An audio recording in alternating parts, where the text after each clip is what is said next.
First World War was over. It ended in 1918. Millions lay dead. Empires had crumbled. Europe was in ruins. The scale of destruction was unprecedented, leaving cities and towns in shambles, and the human cost was staggering. The war had been a catastrophe. It was a conflict that reshaped the very fabric of European society.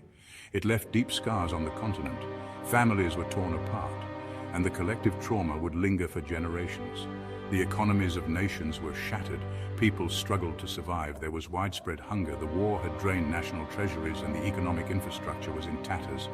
There was also political instability. People were disillusioned. Governments struggled to maintain order, and social unrest became a common sight. They yearned for strong leadership. They wanted stability. The chaos of the post-war period made the promises of strong, decisive leaders all the more appealing. They craved a return to glory. National pride became a rallying point for many as people sought to reclaim a sense of identity and purpose. This longing for a better world created fertile ground for radical ideologies. People were desperate for solutions, and they were willing to listen to anyone who promised a way out of the chaos. One such ideology was fascism. It promised order and national rejuvenation, appealing to those who felt betrayed by the old systems. The war had a profound impact on the social and political landscape. It was a turning point that would shape the course of the 20th century. Traditional values and beliefs were questioned. The old ways seemed inadequate in the face of such unprecedented destruction. The horrors of war led to a sense of disillusionment. Many who had fought in the trenches returned home to find a world that no longer made sense. People were searching for answers. Intellectuals and ordinary citizens alike grappled with the meaning of the war and its aftermath. They wanted someone to blame. In their search for answers, many turned to scapegoating minorities and immigrants, fueling xenophobia and prejudice. This widespread uncertainty and anxiety created an environment where extremist ideologies could flourish. The promises of radical change seemed like a beacon of hope in a dark time. People were desperate for change. They were willing to embrace new and untested ideas if it meant a chance at a better future. They were willing to embrace radical solutions. The allure of a strong, unified nation was powerful. Fascism, with its promises of national rejuvenation and social order, offered a seductive alternative to the chaos and despair of the post-war world. Charismatic leaders used propaganda to spread their message and gain support. The war also had a devastating impact on the global economy. The financial strain was felt far beyond the battlefields of Europe. European nations were heavily in debt. The cost of the war had been astronomical, and the burden of repayment weighed heavily on national economies. They faced hyperinflation and unemployment. In countries like Germany, the economic situation was particularly dire, with the value of money plummeting and jobs becoming scarce. The Treaty of Versailles, signed after the war, imposed harsh reparations on Germany. These reparations were intended to compensate the Allies for the damage caused by the war. This further crippled the German economy. Factories closed and workers took to the streets in protest. It created resentment among the German population. The treaty was seen as a national humiliation, and anger towards the government grew. This resentment would later be exploited by the Nazi Party. Adolf Hitler and his followers used the widespread discontent to gain support and rise to power. The economic hardships and political instability of the post-war era created a perfect storm for the rise of fascism in Europe. The conditions were ripe for radical change. The war also led to the collapse of empires. The old world order was dismantled, and new nations emerged from the ashes. The Austro-Hungarian, Russian and Ottoman empires all disintegrated. Their collapse led to the creation of new nation-states, each with its own challenges. This led to the creation of new nation-states. The redrawing of borders created new tensions and conflicts. However, these new nations often had weak governments. Political infighting and instability were common as they struggled to establish themselves. They were also plagued by ethnic tensions and border disputes. The diverse populations within these new borders often clashed, leading to further instability. This instability made them vulnerable to extremist movements like fascism. The promises of strong leadership and national unity were appealing in such uncertain times. Fascism appealed to people who felt lost and disillusioned in the post-war world. It offered simple answers to complex problems. It promised a return to greatness. The vision of a strong, revitalized nation was a powerful draw for many. It offered a sense of purpose and belonging. In a world that seemed to have lost its way, fascism provided a clear and compelling direction. It tapped into people's fears and prejudices.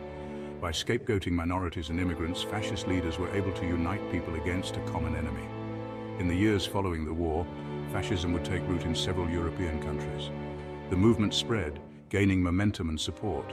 It would plunge the world into another, even more devastating conflict. The rise of fascism ultimately led to World War II, a conflict that would bring even greater destruction and loss of life.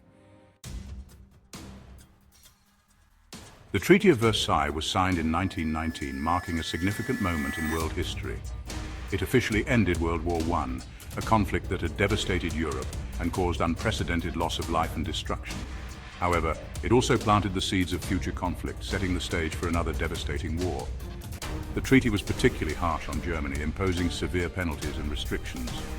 Germany was blamed for the war, a burden that weighed heavily on the nation's psyche.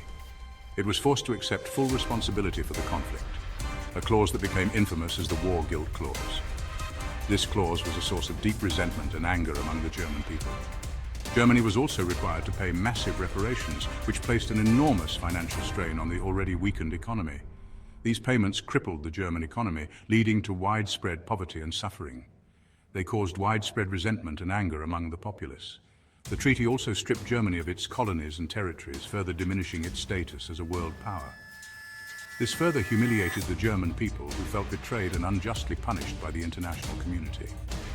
The treaty's impact on Germany was profound and far-reaching. It created a deep sense of injustice and humiliation among the German people, feelings that would fester and grow over the coming years. This resentment was exacerbated by the economic hardship caused by the reparations, which led to widespread unemployment and poverty. Germany was forced to print more money to pay its debts, a desperate measure that led to hyperinflation. The German currency became almost worthless, with prices skyrocketing and savings evaporating overnight. People's savings were wiped out, leading to widespread despair and hopelessness. The economic chaos created a breeding ground for extremist ideologies, as people sought radical solutions to their problems. People were desperate for solutions, willing to listen to anyone who promised to restore stability and prosperity. They were willing to listen to anyone who promised to restore Germany to its former glory, a sentiment that would be exploited by opportunistic leaders. The treaty also weakened the Weimar Republic, Germany's new democratic government. This was Germany's new democratic government, which struggled to gain legitimacy and support. The Republic was blamed for accepting the treaty's harsh terms, seen as a betrayal by many Germans. It was seen as weak and illegitimate, unable to stand up to foreign powers or address domestic issues. This undermined its authority and effectiveness. It made it difficult for the government to address the country's problems, leading to further instability and discontent. The political instability created an opening for extremist groups like the Nazi Party, who promised to restore order and national pride. The Nazis exploited the public's anger and frustration, using it to gain support and build their power base. They promised to overturn the treaty, a message that resonated deeply with many Germans. They vowed to restore German pride, appealing to the strong sense of nationalism that had been wounded by the treaty. The Treaty of Versailles was a deeply flawed document, failing to create a lasting peace. It failed to address the underlying causes of World War I, such as national rivalries and economic disparities. Instead, it created new tensions and resentments, particularly in Germany, where the harsh terms were seen as unjust and punitive. The treaty's harsh treatment of Germany created a climate of bitterness and anger, feelings that would be exploited by extremist groups. This paved the way for the rise of Adolf Hitler and the Nazi Party, who capitalized on the widespread discontent. The Nazis exploited the treaty to gain support, using it as a rallying cry to unite the German people against a common enemy. They used it to justify their aggressive foreign policy, claiming they were righting the wrongs imposed by the treaty. The treaty's legacy would haunt Europe for decades to come, contributing to the conditions that led to World War II. The Treaty of Versailles, while intended to prevent future wars, ironically contributed to the conditions that led to World War II, a conflict even more devastating than the first. The economic hardship, political instability, and national humiliation it fostered in Germany created fertile ground for extremist ideologies like Nazism to take root and flourish, ultimately leading to one of the darkest chapters in human history. While Germany grappled with the aftermath of the war, Italy faced its own set of challenges.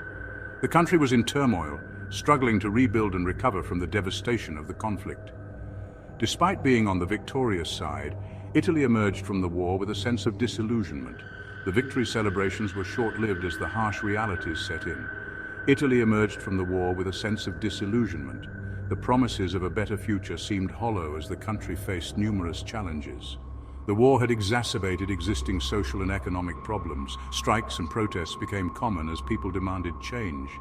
Italy felt cheated out of territorial gains it had been promised. This fueled nationalist resentment. The sense of betrayal was palpable among the populace. The post-war years saw widespread social unrest, economic instability, and political violence. The streets were often scenes of chaos and conflict. It was in this turbulent environment that Benito Mussolini and his fascist party rose to prominence. They offered a new vision for Italy's future. Mussolini was a former journalist. His background in media gave him a unique understanding of how to influence public opinion. He was a charismatic speaker. His speeches were powerful and resonated with many Italians who were desperate for change. He had a talent for exploiting people's fears and frustrations. His ability to connect with the masses was unparalleled. Mussolini founded the Fascist Party in 1919. The party quickly gained traction among those disillusioned with the current state of affairs. It was a right-wing nationalist movement. The party's symbols and imagery were designed to evoke a sense of pride and unity. It promoted violence and authoritarianism. The fascists believed that force was necessary to achieve their goals. The fascists capitalized on the widespread discontent. They promised to restore order and stability, which many found appealing. They promised to restore order and stability. Their message was clear. Only through strong leadership could Italy regain its former glory. They appealed to Italian nationalism. The idea of a strong, unified Italy resonated deeply with the people. They vowed to make Italy great again. Their grand promises struck a chord with a nation yearning for a return to greatness. The fascists organized paramilitary squads. These groups were instrumental in enforcing the party's will. These squads were known as the Black Shirts. They became a symbol of fascist power and intimidation. They used violence and intimidation against their opponents. The Black Shirts were ruthless in their tactics. They attacked socialist and communist groups. They disrupted elections. Their goal was to eliminate any opposition. They created a climate of fear. The pervasive sense of dread silenced many who might have opposed them. The government was weak and ineffective. It struggled to maintain control and address the nation's problems. It failed to stop the fascist violence. The authorities were often powerless in the face of fascist aggression. This further emboldened Mussolini and his followers. Their confidence grew as they faced little resistance. They believed they could seize power by force. The idea of a coup became increasingly plausible. In 1922, Mussolini organized the March on Rome. This bold move was a direct challenge to the government. Thousands of black shirts marched on the capital. Their sheer numbers and determination were intimidating. They demanded the government hand over power to Mussolini. The threat of violence loomed large. The government, paralyzed by fear, capitulated. They saw no other option but to give in to the fascists' demands. King Victor Emmanuel III appointed Mussolini as prime minister. This marked the beginning of a new era for Italy. Mussolini had achieved his goal. He now had the power he had long sought. He had established a fascist dictatorship in Italy. His regime quickly moved to consolidate power and eliminate opposition. Italy became the first European nation to fall under fascist rule. This set a precedent that would have far-reaching consequences. It would not be the last. Mussolini's success inspired similar movements across Europe. Mussolini's rise to power marked a significant turning point in European history. It demonstrated the dangerous allure of fascism. It demonstrated the appeal of fascism in a context of post-war disillusionment and instability. The world watched as Italy embarked on a dark new path.